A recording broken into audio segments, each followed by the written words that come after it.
ของแซ่บแล้วแต่ผู้มักครับมักไผมักมันแต่ละคนมักบ่คือกัน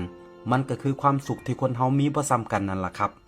บางคนมีความสุขที่ได้กินอาหารหรูๆแพงๆวิวหลักแสนหลักล้าน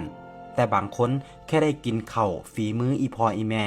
ได้กินข้าวน้ำทงน้ำนาแนวกินเก่าๆที่อีพ่ออีแม่พากินมันก็สุขใจแล้วครับ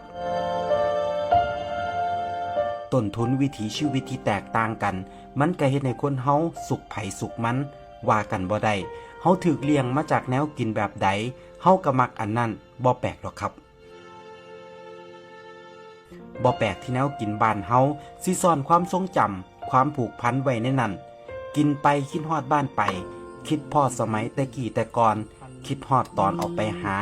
มาอยากมากินเฮาเคยผูกพันกับแนวกินอันใดไปอยู่ไกลบ่ได้กินคือเก่าเฮาก็อยากหวนคืนกลับมากินมันอีกแนวกินหลายอย่างมันกลายเป็นภาพแทนของไทยบ้านเฮาเลยก็ว่าได้ครับแค่เห็นข้าวเหนียวส้มตำลาบก้อยข้างทางหรือแนวกินอีสานบ้านเฮาอยู่ต่างถิ่นเฮาก็คิดฮอดบ้านแล้วแต่เชื่อบ่ครับมันบ่แซ่บสำกับมากินน้ำครอบครัวเฮาบ่เคยบอกว่าแนวกินบ้านเฮาดีกว่าไทยอื่นแค่อยากบอกว่าสำหรับเฮาแล้วแนวกินฝีมืออี